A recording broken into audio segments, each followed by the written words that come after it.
Saan nila dinala pera? Yan ang isa pa. That's the question. Where is the money? Why is there an urgency to transfer the fund? Yun ang sabi niya. Ba't kayo nagmamadali kung may pondo na pala yan? Kikilabutan ka dito. Saka walang iha.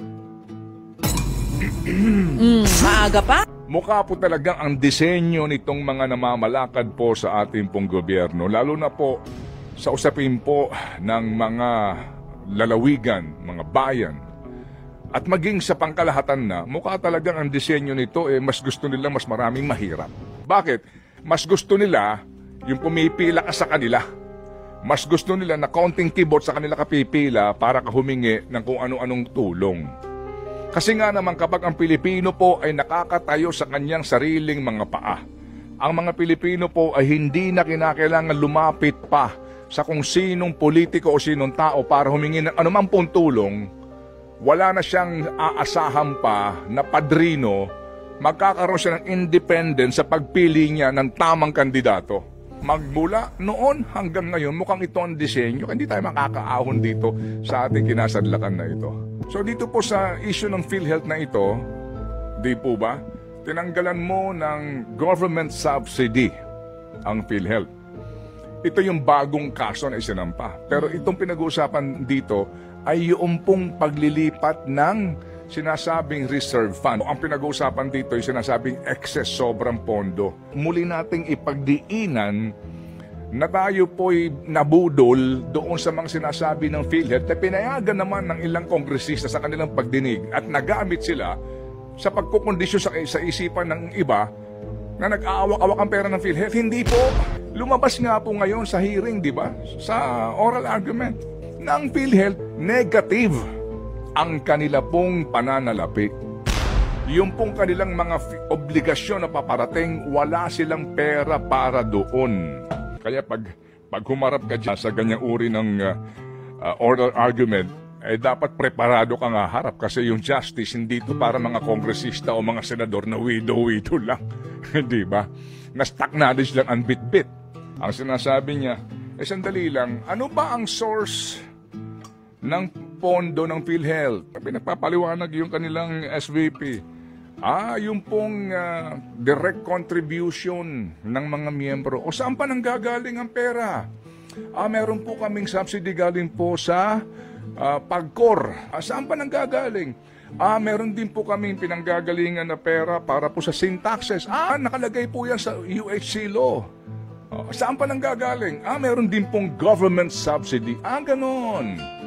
So kung yan ang pinanggagalingan, para saan yung pera? Para po sa pondo po ng una, yung pong mga indirect members, contributors. Sino to? Indirect contributors. PWD, senior citizen, mga indigents, hindi kaya. Yung pala naman. Yung sin taxes, para saan yun? Yun din po ito. So yung bang sin taxes, ano ba yan? Special law ba yan? Oo, special law. Meron siyang special purpose? Oo, special. Anong purpose niya? Para sa PhilHealth. So nakalagay doon, special din ang provision para sa una, pagpapadami ng benepisyo. Pangalawa, para kung kakayanin na, dahil nga may pera ka na, babaan mo ang contribution. Kung yan ay special na batas para sa special na adhikain, ba't mo naman gagamitin yan sa ibang bagay? Kung nanonood ka, nakikinig ka ron sa cheese, sabi nga ni boboto mo ba yun? Hindi. Sa cheese. Yung electionist ba yun? Checkmate. Mati na Hindi ba? Bulagta na Paano ka hihirit doon? Alam mo, kahapon, habang nakikinig ako, walang video oral argument nga po. May part dyan, nagbiro ng kaunti itong si Justice Amy Lazaro Javier. Sinasabi niya, nasaan na? Sino mag-explain itong bagay na to? Meron siyang tinatanong. Sinasabi ni Sir Albert, hindi siya makakapag-explain ka nito, kundi si SVP Renelim Siaco.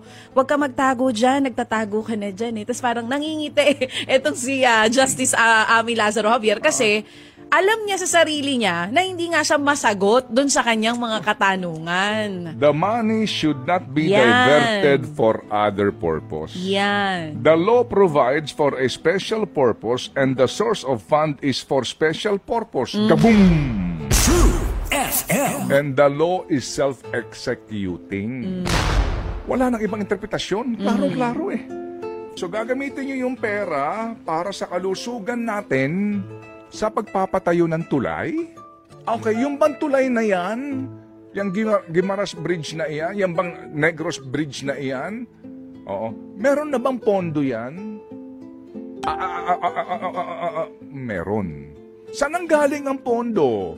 Sa Korean Export Bank of Korea. Oo. Magkano ang nakalagay dyan? Dyan sa GAA? May pera na pala yan eh. So, you are going to fund a project that is already funded? Napakasuwabe, di ba? Kikilabutan ka dahil talagang kahapon, mga kapatid, klarong-klaro po, ang malaking pagkakamaling ito, kahit na sino pa sigurong iharap mo dito to defend this case, ay hindi mahihirapan. Ang atin na lang ho dito yung desisyon ng Supreme Court. Nasabihan sila, nagkamali kayo dito, balik nyo yung pera ng PhilHealth. Isa pa lang issue yan. Nandoon din po kahapon yung isa sa mga petitioners, si Bayan Muna Chair Nery Colmenares. Sinasabi niya nga, tinanong siya nitong si Justice Amy Lazaro Javier kung pwede ba na ibalik utusan ng korte na ibalik yung pondo na nasa National Treasury na. Simpleng sagot, yun ang gusto ni Justice Amy Lazaro Javier. Sumagot, si Sir Nery Colmenares, si attorney, ang sabi niya, pwede po.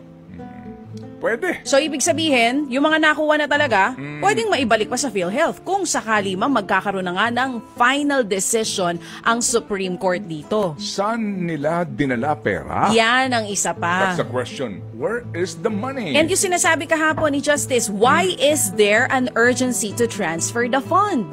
Yun ang Ba't kayo sabi niya. nagmamadali? Ba't kayo nagmamadali kung may pondo na pala yan? Kikilabutan ka dito sa kawalang iya.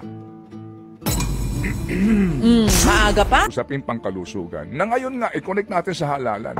Yung mga nasa entebladong yan, sasayawan ka lang yan.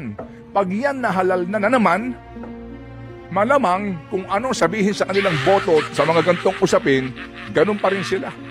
Kaya po kaya tayo nasasadlak sa gantong uri ng governance. Dahil ang pinakamalaking problema sa bayan na ito, mga kapatid, pinakamalaking problema, gobyerno mismo.